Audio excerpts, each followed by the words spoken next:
On va accueillir la deuxième thématique de cette table ronde. On va parler de ressources humaines. Je vais inviter d'ailleurs les intervenants à venir prendre place ici derrière moi sur les canapés. Monsieur Olivier Lespargot, directeur général d'IBM Global Business Service, adhérent à D2N. Denis Godmez, directeur de l'agence Pôle emploi Port Fluvial de Lille. Et Christian Koziek, j'espère que je te prononce correctement, ça va, cofondateur de Skillboards. Merci d'être avec nous. Alors, la deuxième thématique va porter le thème suivant, nouveaux process dans la gestion des ressources humaines. Alors évidemment, on a parlé beaucoup d'ailleurs depuis déjà ce matin de métiers en tension, de cette nécessité à pouvoir recruter. On va commencer avec vous, monsieur Olivier Lespargot. Vous êtes directeur général d'IBM Global Business, adhérent d'AD2N. Alors AD2N, on va peut-être expliquer ce que c'est, évidemment. Alors bonjour, déjà je viens en voisin un petit peu comme monsieur tout à l'heure, hein. Je m'occupe d'un centre de service IBM qui a été créé en 2013 ici à Euratechnologies. On est installé juste à côté ici. Et effectivement, je suis à ce titre membre de l'AD2N. Alors l'AD2N, c'est l'association pour le développement du numérique. C'est une association régionale, d'accord, qui regroupe une quarantaine d'entreprises du numérique. On parle d'ESN.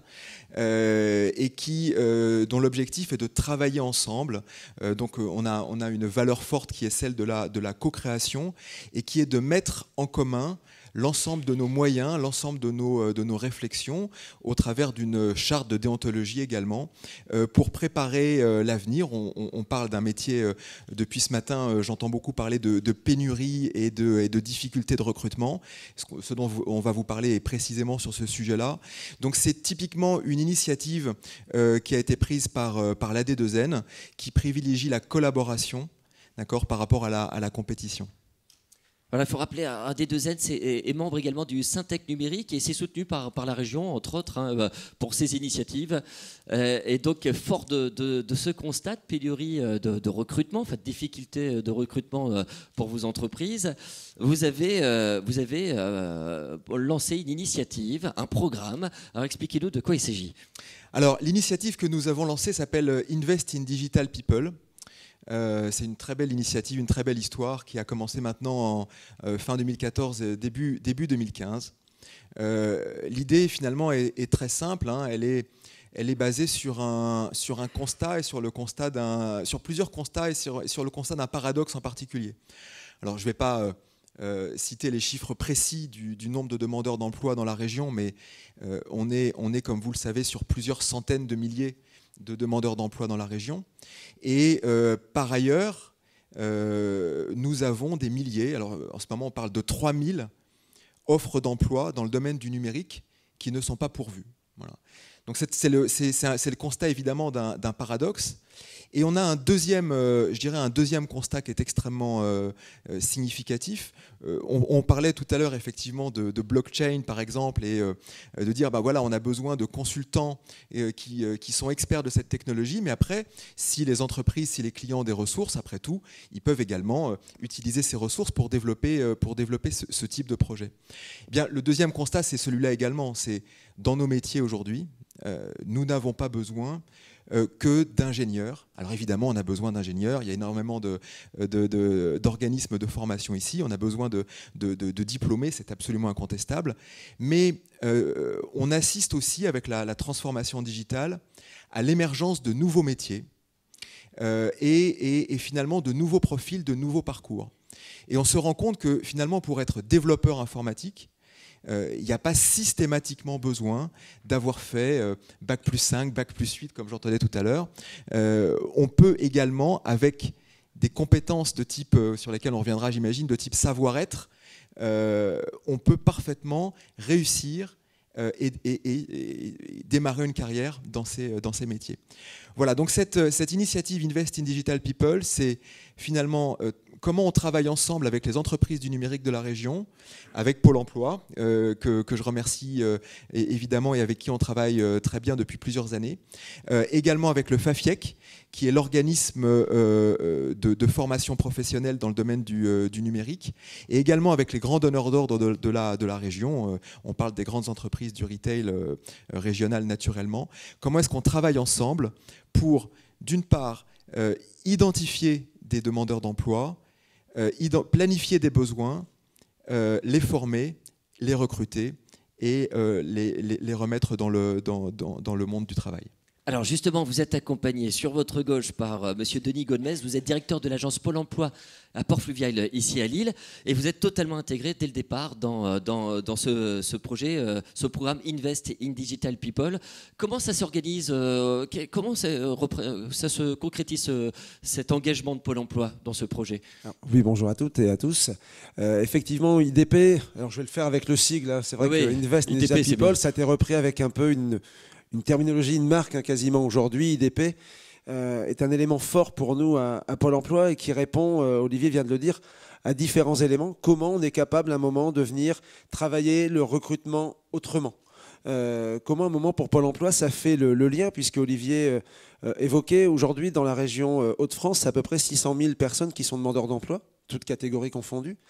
Mais c'est vrai que souvent, quand on le fait en disant comment ça se fait qu'avec autant de demandeurs d'emploi, on a du mal à recruter, j'ai souvent l'habitude de dire les 600 000 personnes ne sont pas 600 000 développeurs informatiques. Et les demandeurs d'emploi que nous avons sont une somme de talents, de compétences, d'éléments différents. Et c'est vrai que pour nous, à un moment, travailler sur un modèle de recrutement particulier qui permet de venir chercher autrement que par le diplôme, mais s'intéresser à la qualification, à la compétence et au savoir-être de la personne était un élément fondamental pour nous. Et c'est en ce titre que mon agence, donc l'agence de l'île Port-Fluvial, on est pareil, presque en voisin, puisqu'on est très proche effectivement de Ratechnologie. C'est un investissement fort, puisque pour moi, dans mon agence, c'est 2 équivalents temps plein. C'est 2 conseillères qui travaillent à plein temps sur ce qu'est Invest Digital People. Alors, pour l'instant, vous l'avez eu, on l'a en terminologie, on l'a en grande mission. On y rentrera, je pense, tout à l'heure de façon un peu plus précise. Mais voilà, ce sont des moyens qui sont donnés. Alors là, je parle de personnes, mais on pourra y venir également. Cette notion d'éléments chiffrés, puisque participer à ce dispositif, c'est également un moment amener du financement. On n'est pas les seuls, on est financeurs. Il y a le FAFIA qui est financeur, Pôle emploi est financeur. Mais on est sur un modèle, effectivement, qui, pour nous, a une importance forte. Et on fera le lien tout à l'heure, mais je vais en dire un mot. C'est comment on est capable, nous également, de déployer ce projet sur d'autres domaines. On est ici très autour, effectivement, des métiers du numérique. Mais comment ça doit, à un moment, permettre, nous, d'essaimer la démarche sur plein d'autres secteurs d'activité qui, aujourd'hui, sont en difficulté de recrutement. Alors, ce qui est on en reviendra évidemment parce que on va donner les clés du succès. Ça existe depuis combien de temps ce programme IDP? Alors, ça a démarré fin 2014, donc on est aujourd'hui sur 4 années. Pour évoquer l'évolution un petit peu de ce dispositif, 2014, c'est 3 sessions de formation siglées IDP. 2018, ça sera 24 sessions. Voilà, c'est une évolution très forte en très peu de temps, liée effectivement à l'apport, à l'intérêt que ça a et aux résultats que ça apporte.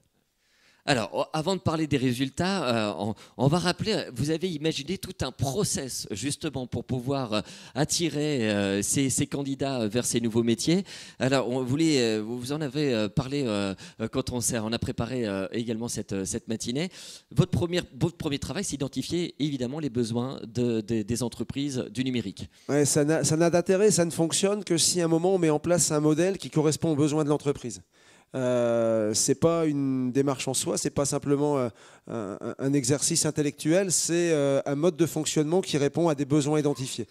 Nous, le projet, on le travaille ensemble. C'est vraiment c'est du partenariat entre entreprises, financeurs et institutions en disant mais de quoi avez-vous besoin? Quand on prépare, je dirais, l'année 2019, on s'est rencontrés il y a peut-être 2 semaines de ça sur un comité de pilotage où on fait le bilan de cette année et on se dit mais de quoi aurez-vous besoin l'année prochaine? Comment on construit l'année 2019 en partant des besoins, que ce soit du développement Java J2E, que ce soit du full stack, que ce soit du data analyst, qu'on soit sur des éléments autour de la sécurisation des données. Et alors j'en parle sans être du tout un expert, donc alors par rapport à ce que j'ai entendu ce matin, moi je vais vraiment le faire en vulgarisant. C'est pas l'un de mes domaines effectivement de force, mais on finit par se dire ben voilà, comment on travaille avec ceux qui savent ce dont ils ont besoin, comment on travaille avec les entreprises qui sont capables de dire voilà comment on va organiser un peu notre année. Et là, on est en train de préparer l'année 2019 en calant, encore une fois, on sera entre 22 et 24 sessions qui vont être faites. Donc ça, c'est la première étape, c'est le besoin des entreprises. Ensuite, on a mis en place une démarche. Alors encore une fois, on a démarré avec 3 sessions. Quand on démarre avec 3 sessions, on fait de l'artisanat. On adapte, on regarde, on corrige, on voit ce qui ne fonctionne pas. On vient adapter un peu la démarche. Quand on est sur 22, 24 sessions, on est rentré dans un domaine un peu industrialisé, puisque ça fait l'équivalent de 2 sessions de formation par mois. Et les étapes ensuite, on a voulu avoir un schéma qui soit quasiment tout le temps identique. Ça fait gagner du temps.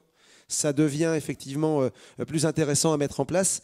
Et donc après le besoin des entreprises, on a donc établi notre calendrier. On sait sur l'année comment ça va se passer. Janvier, février, mars, avril. Les sessions vont être faites, vont être planifiées. La première étape, c'est de sourcer les candidats. Ça a été évoqué tout à l'heure, parfois la difficulté à trouver des candidats qui correspondent. Nous, on a vraiment un élément aujourd'hui qui est important, c'est le sourcing des candidats qu'on va avoir. Faire connaître la démarche, parce qu'effectivement, on est sur l'île. IDP, c'est une... Alors, c'est même pas une marque, c'est même pas une association, c'est une initiative. Et ça, en ça, c'est quelque chose de très fort. Il faut le faire connaître, il faut le démultiplier. Et pour nous, ça veut dire avoir des candidats qui ne sont pas que des candidats lillois. On a, au niveau de Pôle emploi, c'est Pôle emploi Hauts-de-France, l'idée à un moment de capter les talents là où ils sont. Et c'est vrai qu'on a une démarche, nous, à un moment, d'amener l'information sur le dispositif dans toutes les agences Pôle emploi de France. Je m'enflamme un peu. D'abord, effectivement, de la région, mais également de le mettre à disposition. Donc, ce qui permet à un moment d'avoir tout candidat qui pourra avoir cet élément d'information. Donc, un élément de sourcing. Faire connaître, favoriser l'autopositionnement des candidats. Je pense que c'est un élément qui est très très fort pour nous aujourd'hui. Plutôt que d'aller chercher des candidats, plutôt que d'avoir un conseiller Pôle emploi qui, quelque part dans une agence, va parler de la démarche, nous, ce qu'on souhaite avoir, c'est de plus en plus la situation où le demandeur est informé de ce que c'est, se dit ça m'intéresse et j'ai envie d'en faire partie, et de favoriser donc l'autopositionnement. On est ensuite dans une étape, et qui là, ça va rythme effectivement nos semaines, Olivier, parce qu'Olivier, très souvent chez moi, ils ont un badge. Maintenant, j'ai beaucoup d'entreprises qui viennent et qui ont un badge de l'agence. Ça simplifie les relations, y compris les organismes de formation. Mais on a tout un schéma qui se fait sur une semaine. On a souvent le lundi, réunion d'information en direction des demandeurs d'emploi sur la session qui va se mettre en place. On ne fait pas la même chose quand on fait une présentation d'une session Java, d'une session de data analyst, etc. Mais on a toujours cette étape qui vient dire à un moment, je viens vous le présenter. Mais c'est pas, ça se fait dans les locaux de Pôle emploi, mais ça se fait avec des entreprises, membres de la D2N, puisqu'à un moment c'est important que ça vienne de l'information. C'est fait avec l'organisme de formation qui va amener la formation, et c'est fait par Pôle emploi en amenant les éléments. On est sur une première étape. Ça permet à un moment de se dire quels sont ceux qui sont intéressés, qui ont envie de continuer. La deuxième étape va être un moment en se disant, je viens valider par quelques tests la capacité de la personne. Alors, je disais tout à l'heure, on vient recruter autrement. Ça veut dire qu'à un moment, on ne vient pas chercher des jeunes diplômés ingénieurs, bac plus 5, 25 ans, 5 ans d'expérience. Ça ne fait pas partie du schéma. On vient chercher tout public, parfois un frabac, qui à un moment ont un intérêt, une appétence pour partir dans ces métiers. Mais ça veut dire à un moment que tout niveau veut quand même dire l'obligation à un moment de s'assurer que la personne aura la capacité de suivre ce qui va être apporté, puisqu'on met derrière en place de la formation. L'autre étape va être un moment de préparer les candidats qui passent un peu toutes ces étapes à l'entretien, puisque la force pour moi du dispositif, c'est qu'on fait rentrer des candidats en formation, mais qui ont été précédemment quasiment pré-recrutés par les entreprises. Donc dans notre système là, qui fonctionne sur notre semaine, on a démarré le lundi par l'information, on a fait le mardi les évaluations, le jeudi on a un job dating qui se fait dans nos locaux. Toutes les entreprises qui à un moment sont concernées par la session qu'on met en œuvre, on les invite à venir. On fait régulièrement des réunions d'information auprès des nouvelles entreprises également. Si certaines dans cette salle se disent ça m'intéresse, on sera à leur disposition tout à l'heure pour en parler. Mais voilà, on a un job dating qui se fait avec les entreprises qui ont évoqué des besoins et on va faire un pré-recrutement avec des binômes, entreprises, organismes de formation, Pôle emploi, avec l'idée de dire je viens recruter mon futur collaborateur. Et une démarche de l'entreprise qui est importante, c'est de dire je ne viens pas le recruter en ayant un entretien qui va se faire sur des éléments très techniques, puisqu'on a des candidats qui ne sont pas encore dans le métier. Donc on va s'intéresser à ce qu'ils sont.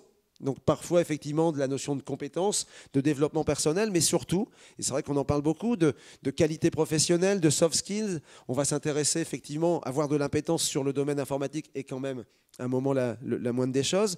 On a des candidats qui ont fait des parcours eux-mêmes d'apprentissage avec les outils qu'on peut avoir aujourd'hui à disposition pour s'auto-former. On va rechercher des candidats qui sont curieux, qui sont capables de travailler en équipe, qui ont les capacités d'adaptation. Et l'entreprise, c'est vrai qu'elle se projette sur un candidat dont elle se dit la personne que je viens de rencontrer, dans 600 heures, donc à peu près 4-5 mois de formation, ça va être un des collaborateurs que je vais intégrer dans mon équipe et sur des métiers, on le disait tout à l'heure, aussi pointus qu'on peut l'avoir aujourd'hui, dans tout ce qui est domaine du développement. Alors c'est ça qui est incroyable. Alors, il y a 2 points. Vous avez dit également les entreprises qui viennent au job dating, elles viennent pour elles-mêmes et également pour l'ensemble de la branche, hein, tous les membres. Donc ceux qui passent l'entretien, c'est bien cette notion de soft skills, de savoir-être qui va être avant tout mise en valeur pour l'ensemble de l'association, des D2N. Et puis ensuite, voilà, il y a une promesse d'embauche qui est faite quasiment à la fin. Une fois qu'on rentre en formation, le candidat est quasiment sûr de trouver à la suite. Combien on en est à d'embauche là depuis le démarrage Aujourd'hui, on est en moyenne sur un taux de retour à l'emploi après formation qui est de 80%. Alors voilà, le chiffre en lui-même est suffisant. On a des sessions sur lesquelles on est à 100%, on peut le dire. On a des sessions sur lesquelles chaque candidat qui est rentré en formation est recruté à l'issue. On a des sessions pour lesquelles, à un moment, quand on identifie un besoin, quand on fait un calendrier qu'on adapte le plus souvent possible, hein, parce que ce n'est pas parce qu'on vient de travailler 2019 qu'il est gravé dans le marbre et on ne le changera pas. On va faire évoluer au fur et à mesure, mais c'est vrai que parfois un besoin peut changer d'une session à l'autre. Après, nous, l'engagement, c'est de se dire, quand ils en sortent, même si on n'a pas pu trouver de solution immédiate dans la démarche, comment on continue à travailler avec un peu l'écosystème, avec les entreprises présentes, pour dire je continue à pousser un peu mes candidats tout au long de leur parcours. Et quand je dis 80%, la plupart du temps, ceux qui n'y sont pas à l'emploi sont plutôt des gens qui à un moment se sont dit je ne m'y retrouve pas. Parce qu'on peut avoir passé tout le cursus. J'ai dit tout à l'heure, on est sur de la formation courte. Hein, 600 heures, c'est 4 à 5 mois de formation. C'est très très court. Et on a des candidats qui à l'issue vont dire à un moment je ne suis pas prêt. Ou pour lesquels, effectivement, on va avoir besoin de travailler d'autres choses et d'autres étapes. Et c'est dans la démarche dans laquelle on va l'être. Donc c'est vrai que souvent, j'ai l'habitude de dire, moi, mais 80%, c'est quasiment comme si on faisait carton plein. Ça veut dire, effectivement, le besoin est identifié, le sourcing a été de qualité, l'apport de formation est réalisé. Et élément important, je le dis, c'est également l'engagement de l'entreprise à la sortie. Il faut qu'elle ait effectivement en tête que quand elle recrute quelqu'un qui avait, je vais dire n'importe quoi, hein, un doc d'histoire qui est recruté, qui va faire 600 heures de formation, c'est peut-être pas à lui qu'il faut confier un projet démesuré quand il va en sortir, mais comment effectivement je vais être capable dans l'entreprise de l'accompagner dans la durée, comment je vais le faire grandir. Et c'est vrai que l'investissement sur IDP, c'est tant en amont identifier mes besoins, adhérer à une démarche. Et c'est vrai que parfois on parle d'essaimage, on parle de croisade des entreprises pour aller parler de leur schéma. C'est également surtout le travail qui est fait après, d'accompagnement des candidats pour les faire grandir. Et ça, effectivement, c'est un élément qui est fondamental dans la réussite. Alors, fort de ce succès, quels avantages vous y tirez tous les deux expliquez-moi un petit peu de ce dispositif.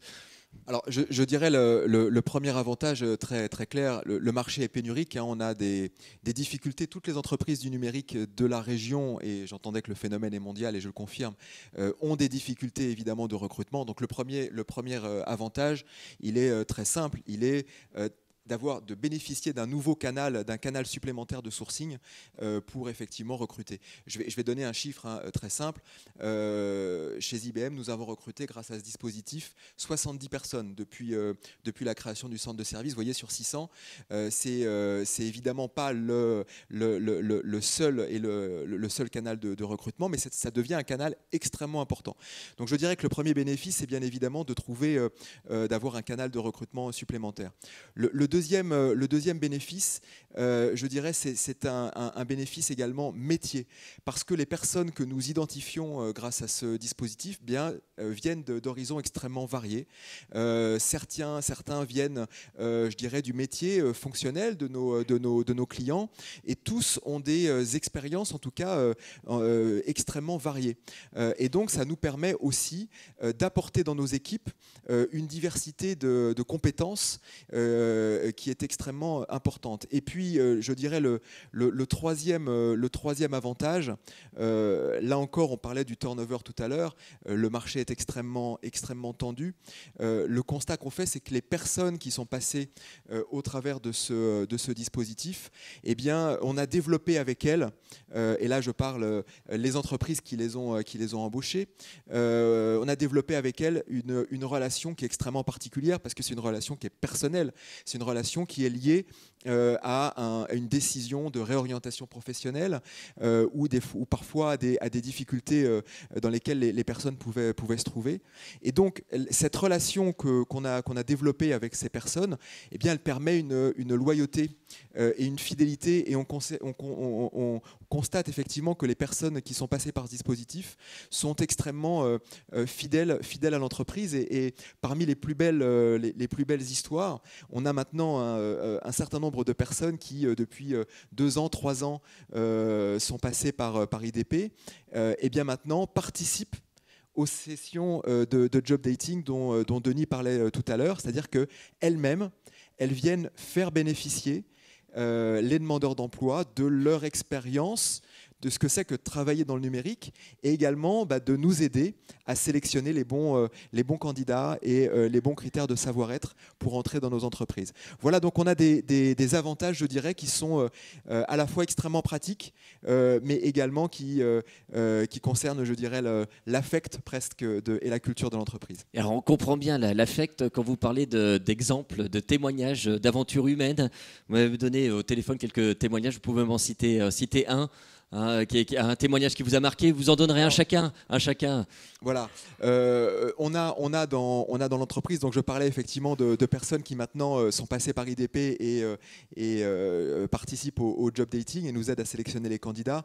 On a toute une foule de personnes, vous imaginez, sur 70 personnes, on a des cas personnels extrêmement variés. On a des traducteurs qui sont devenus des développeurs. On a un prof d'histoire.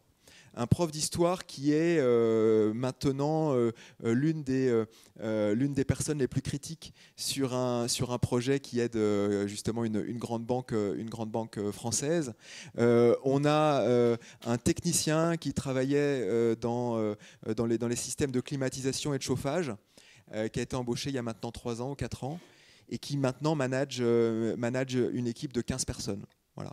Donc toute une série d'aventures personnelles et d'histoires qui rajoutent, je dirais, un intérêt profondément humain à cette initiative. Je sais pas Monsieur Godmes, vous avez un exemple aussi ouais, quand on en a échangé, c'est vrai que moi, il y a une situation qui m'est vraiment venue à l'esprit. Une dame, alors déjà c'est important, c'est une femme dans le domaine du numérique, c'est déjà c'est pas si courant que ça. 50 ans, habitant le Caudrésie, donc la banlieue de Cambrai, sortant d'une expérience en comptabilité et qui se disent à un moment, c'est quoi derrière moi mes chances de retour à l'emploi, qui découvre presque par hasard un peu ce dispositif IDP, qui se dit pourquoi pas.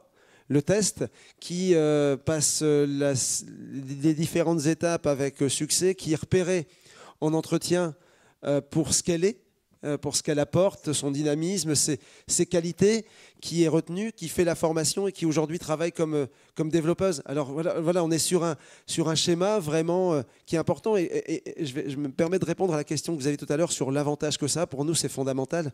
C'est comment à un moment ça fait augmenter les opportunités de retour à l'emploi qu'on peut avoir pour les demandeurs d'emploi. C'est un élément fondamental, le fait de faire bouger un petit peu. L'une de nos missions, c'est pour nous de réduire un petit peu les écarts entre les compétences des candidats, les besoins des compétences attendues des entreprises, comment on est capable d'agir et comment on est capable demain de développer un modèle qui s'est mis en place sur un domaine compliqué, parce qu'effectivement, dès qu'on est dans les métiers du numérique, on se dit on est affaire à des métiers complexes, mais en même temps, comment on est capable demain de développer des choses identiques dans d'autres secteurs d'activité qui rencontrent aujourd'hui des situations de tension sur le marché du travail.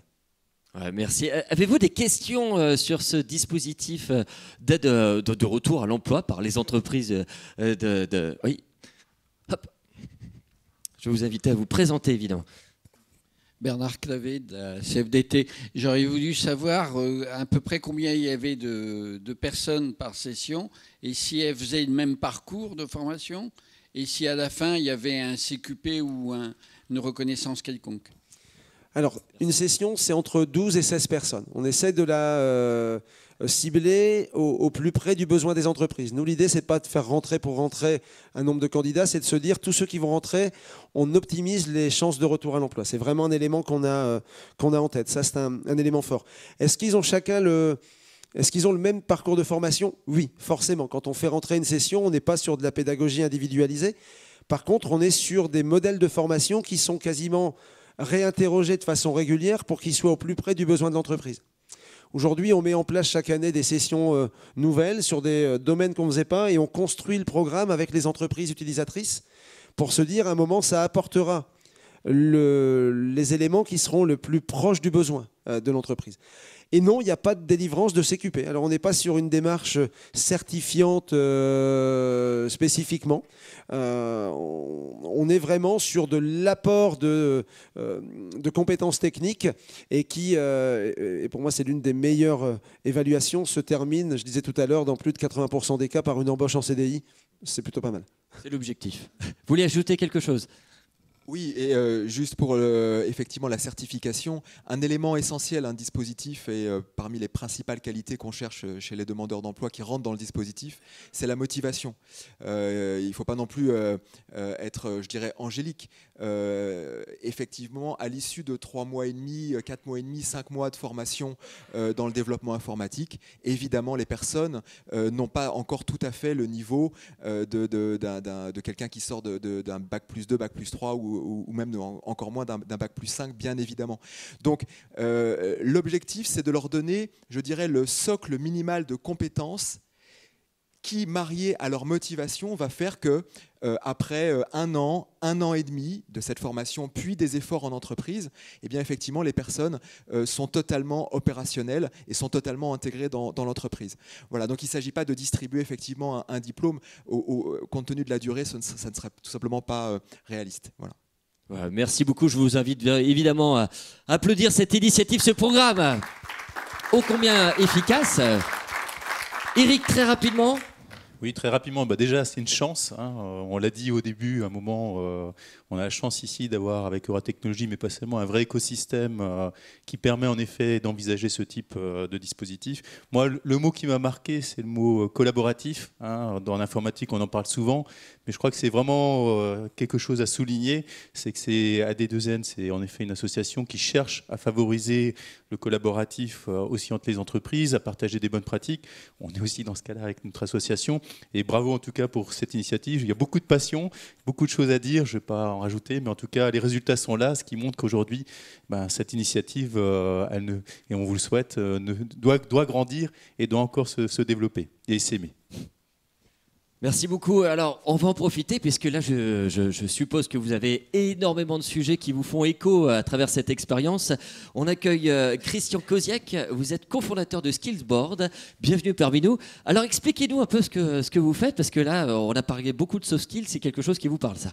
Bonjour. Alors, c'est vrai que la transition est assez facile puisqu'on parle d'approche collaborative, de la gestion de compétences que nous voulons au service de l'employabilité et de l'inclusion. Et plus spécifiquement par rapport au thème qui nous concerne aujourd'hui, c'est comment accompagner l'humain dans la transformation digitale.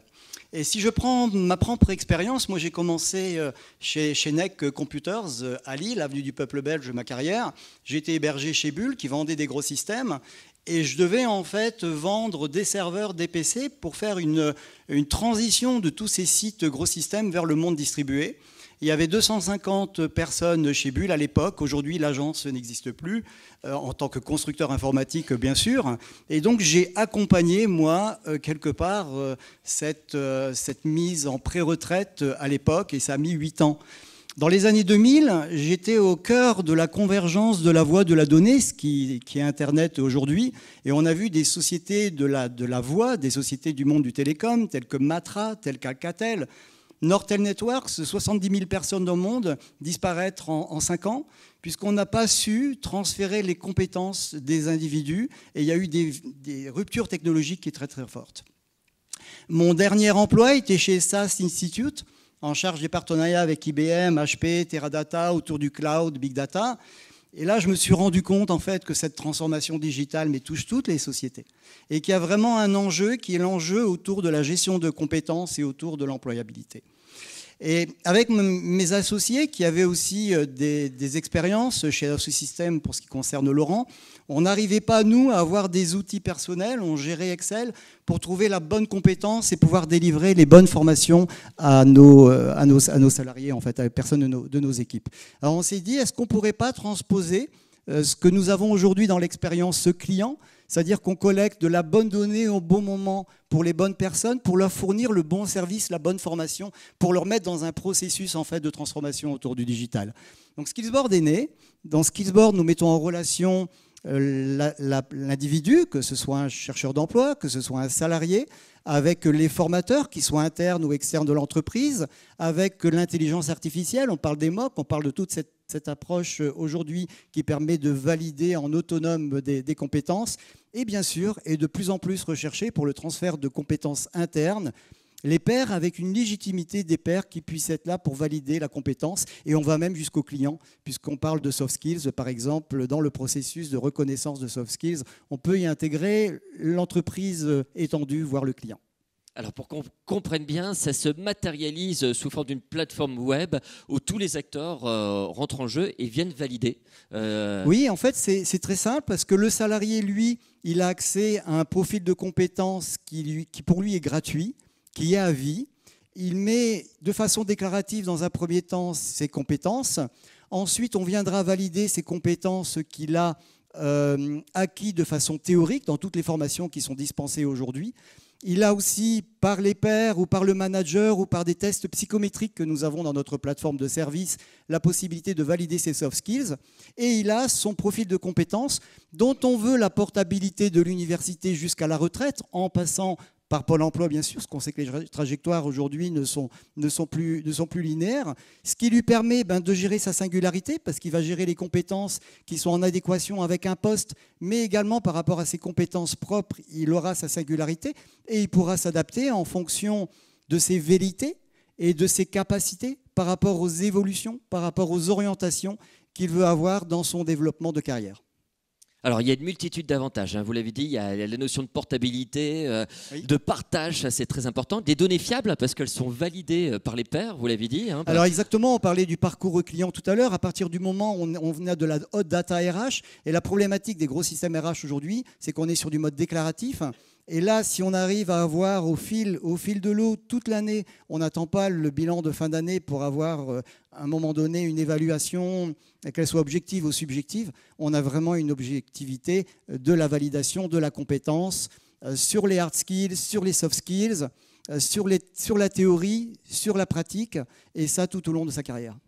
Alors il y a une notion également de prédictive en fait de l'application, c'est-à-dire que vous pouvez accompagner sur cette notion-là. Oui, alors à différents niveaux, parce que c'est vrai que pour l'individu, on peut lui dire, voilà, aujourd'hui dans ton secteur d'activité, par rapport à ton job, il est conseillé d'aller vers telle et telle formation. Et là, c'est des modèles prédictifs qu'on peut avoir par rapport à l'entreprise, mais par rapport aussi à des bassins d'emploi. On parle de plus en plus de pôles d'attractivité. On sait que si je prends Berck, par exemple, c'est les hôpitaux. Quand on forme des personnes pour un hôpital, on le forme également pour les autres hôpitaux. On sait que les personnes tournent. Les GAFA l'ont très bien compris. Les formations aujourd'hui qui sont faites dans la Silicon Valley, on forme une personne qui passera 3 ans chez Google, 3 ans chez Alphabet et peut-être 4 ans dans une autre société. Donc aujourd'hui, ce qui est très important, c'est de pouvoir piloter cette portabilité de la compétence, du profil, pour avoir cette donnée fiable et exploitable par tous. Alors, c'est un vrai contrat gagnant-gagnant entre les salariés, les entreprises, c'est un enjeu sociétal. Tout le monde est gagnant dans votre solution. Oui, parce que l'employabilité, on parle même d'inclusion, parce qu'à partir du moment où on est sur la compétence, on fait abstraction de quoi? De l'âge, du sexe, de l'origine, de l'handicap, et on va chercher la bonne compétence au bon moment, au bon endroit, et en plus de façon prédictive, on apporte les personnes. Dans cet accompagnement, on ne va pas se retrouver comme j'ai connu chez Bull à l'époque où on a dit merci d'être venu, vous êtes ingénieur, vous avez été formé par les meilleures universités françaises, formé par le fleuron de l'industrie française qui était Bull, et se retrouver à 50 ans en étant en pré-retraite. C'est un gâchis. Donc vraiment, l'entreprise a y gagné en termes de développement de compétences. Il y a quelques années, c'était il y a 2 ans, c'était Manpower, je pense, qui est allé voir les grands patrons du CAC 40 et a dit quel type de salarié vous souhaitez aujourd'hui. Ils ont dit les salariés, on en veut moins, mais surtout on ne veut plus les mêmes. Et on sait qu'aujourd'hui, 45% des salariés n'ont pas 45% de compétences pour faire leur job d'aujourd'hui. Il y a eu vraiment un manque de formation pendant ces dernières années. Ces quelques chiffres-là que j'ai pris et qui ont été communiqués à Davos, on a 30% aujourd'hui des compétences sont perdues tous les 4 ans. Pour ceux qui connaissent le monde des startups, quand un jeune vient aujourd'hui en entretien, il ne dit pas « moi je veux me projeter dans 10 ans, quel est le poste ou je veux votre poste à la limite dans le meilleur des cas ». Il dit « non, moi dans 3 ans, dans 5 ans, je vais vous quitter. Quelle sera ma valeur sur le marché? Quelle sera mon employabilité? Quel est l'effort de formation, de transfert de compétences ?» On parle de compétences hard skills, soft skills, on parle aussi de compétences transverses. Parce qu'aujourd'hui, on peut être dans la micro-informatique à un moment donné, aller sur les réseaux et aller dans l'intelligence artificielle et demain, je ne sais quoi. Et le mouvement s'accélère. Ce qu'on a mis 8 ans, 5 ans, 3 ans, aujourd'hui, c'est 18 mois. Donc, on a cet accompagnement aujourd'hui. Et on sait que 65% des métiers de demain n'existent pas aujourd'hui. Mais la bonne nouvelle, c'est qu'on voit poindre les compétences de ces futurs métiers.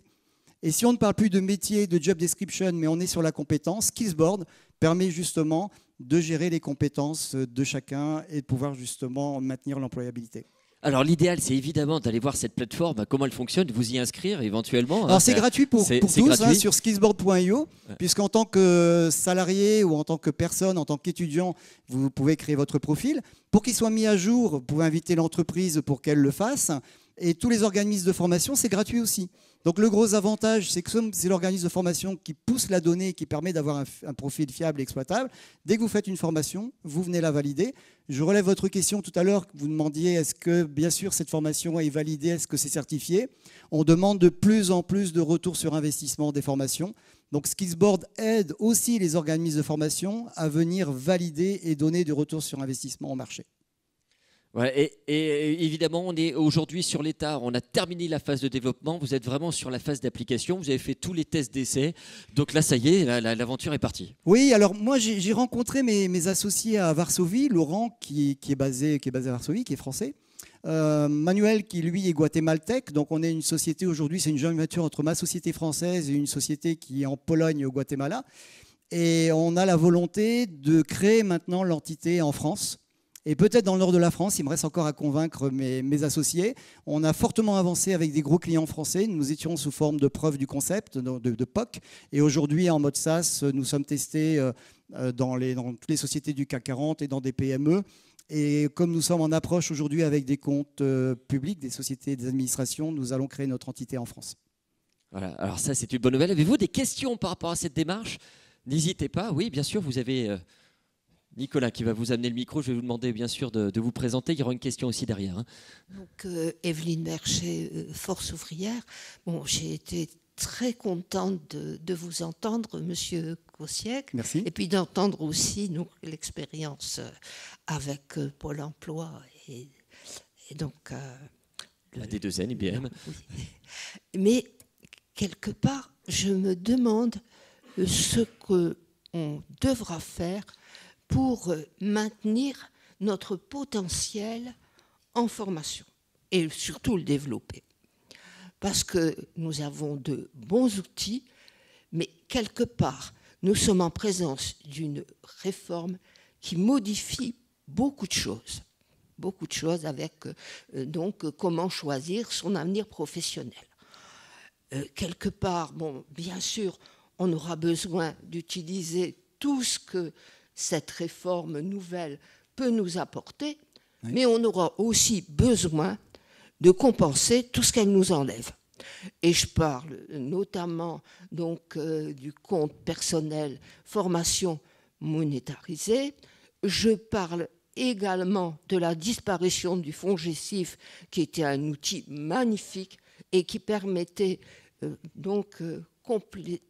manière complémentaire à ce que fait Pôle emploi, donc de faire en sorte que les gens qui sentaient déjà leur emploi menacé puissent se réorienter beaucoup plus facilement, que quelqu'un qui avait envie de modifier son emploi puisse aussi obtenir les fonds nécessaires.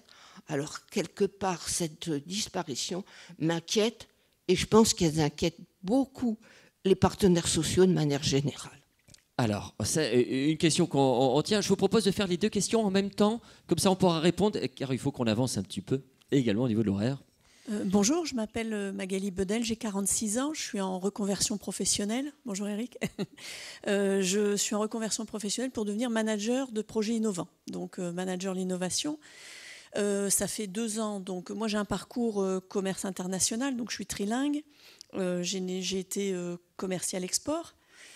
J'ai travaillé 3 ans dans un snack pour devenir gérant salarié parce que j'aime le contact client et j'ai travaillé 4 ans en service relations clientèle chez Booking.com. Donc j'ai 46 ans, mon dernier diplôme date de 95. Vous voyez ce que je veux dire? Donc dans ma vie, je ne me suis pas vraiment reformée. Je me donne aujourd'hui les moyens de me former, donc je dépends de Pôle emploi.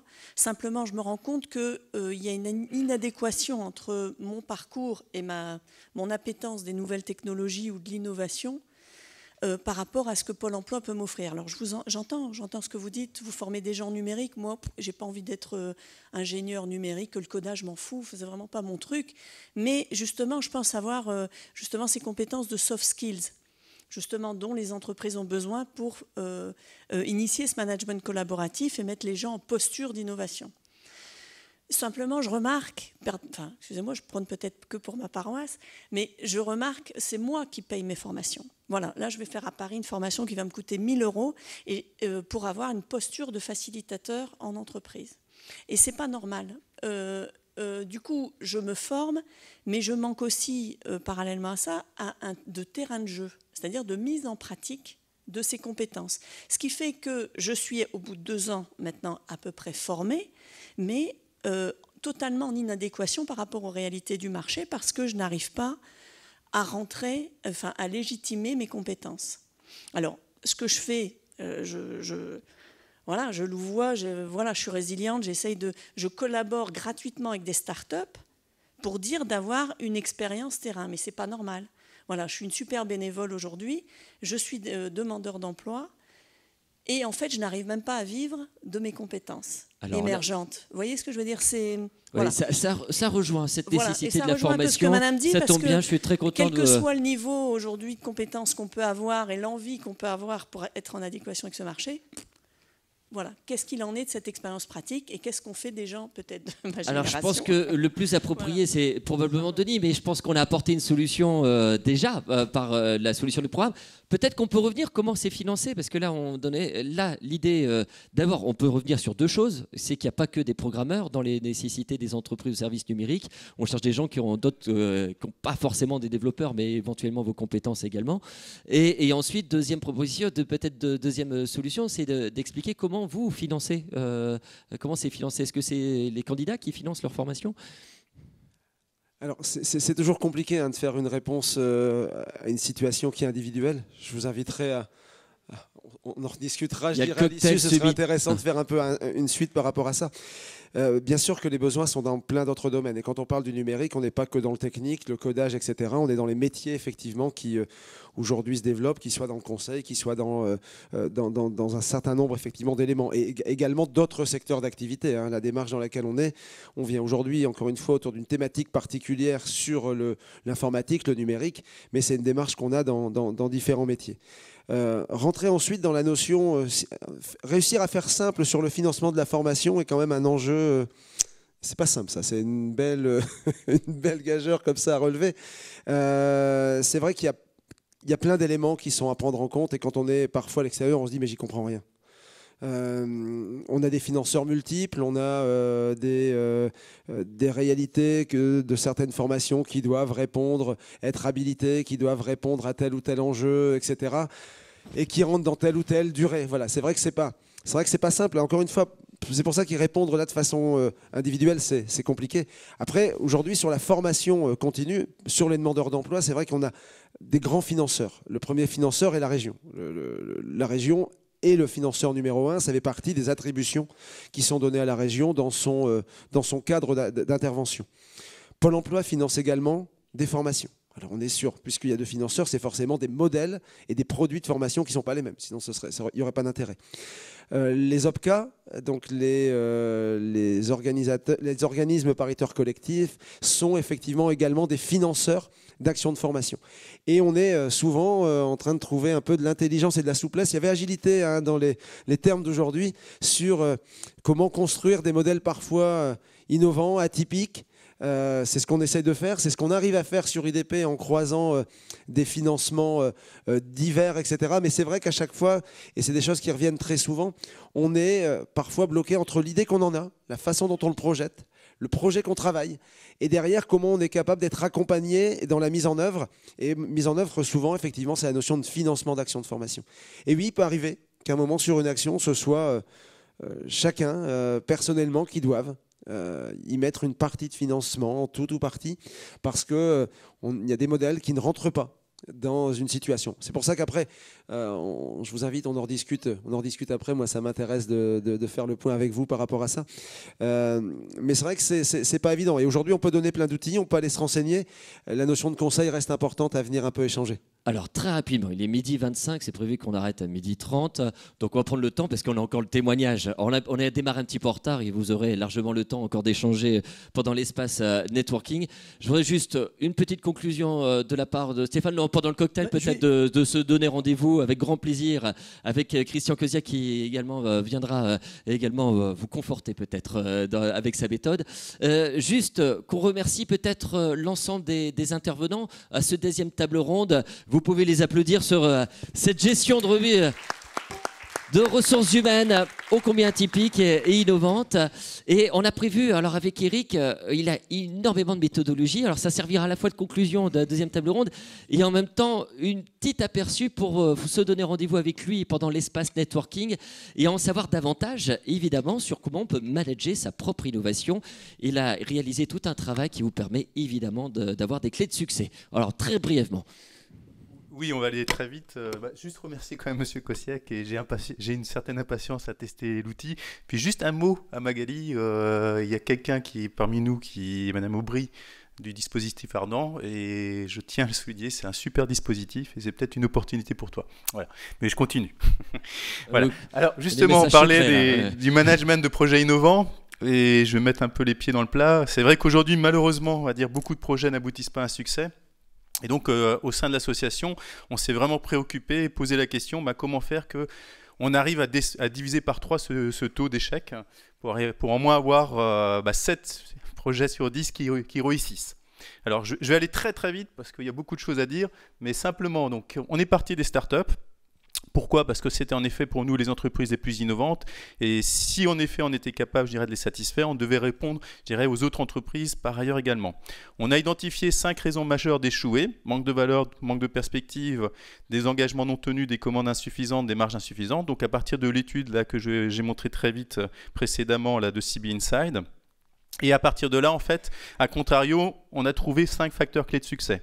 Évidemment, quand on a 5 facteurs clés de succès comme apporter de la valeur, donner des perspectives, tenir ses engagements, gagner des commandes, dégager des marges, c'est pas suffisant. Donc on est descendu un cran en dessous pour réellement identifier quelles étaient les conditions, les critères à respecter pour réussir un projet innovant. Alors juste pour info, c'est valable également pour faire du commerce extérieur. Pourquoi pas, on pourra en discuter. Mais je dirais ce genre d'approche qui part des enjeux et finalement des conditions à réunir pour réussir un projet, plutôt que des tâches et des activités, je dirais ça s'applique à tout type de projet. Là, en l'occurrence, pour notre association, c'est le management de projets innovants. À partir de là, on a également phasé ces éléments-là dans le temps, avec 5 phases et 5 jalons, et ce qui nous a permis du coup d'avoir un canevas qu'on peut appliquer à tout type de projet, que ce soit un projet d'entreprise, mais également, je dirais, un projet en soi innovant, et qui permet immédiatement d'identifier ce qui est réalisé, ce qui est en cours, ce qui est à faire, et à partir de là, d'identifier les manques, les difficultés, les risques, et d'imaginer des leviers sur lesquels agir pour faire aboutir le projet, et à partir de là, prédire en effet les étapes restantes pour réussir le projet. Alors on va un cran plus loin, c'est-à-dire qu'après il y a une feuille de route, notamment pour déterminer l'ensemble des actions et à partir de là aussi des temps estimés sur chacune des actions pour réussir le projet, ce qui permet très vite de voir par rapport aux gains si en effet les coûts se justifient. Et à partir de là, on a également un plan d'action pour ensuite répartir, hiérarchiser et prioriser les actions dans le temps. Voilà, je suis allé très très vite, évidemment ça nécessiterait un développement plus long, mais pour ceux que ça intéresse, je peux leur laisser la carte. Sur notre blog, il y a beaucoup d'infos et vous retrouvez tout en effet sur notamment comment organiser l'innovation.com. Merci beaucoup. Je vous rappelle que vous pouvez retrouver Eric également l'espace networking avec tous les tableaux qu'il vient de vous montrer, toute la méthodologie. Je pense qu'évidemment vous pouvez l'applaudir puisque c'est un vrai exercice qui l'a accompagné tout au long de cette matinée.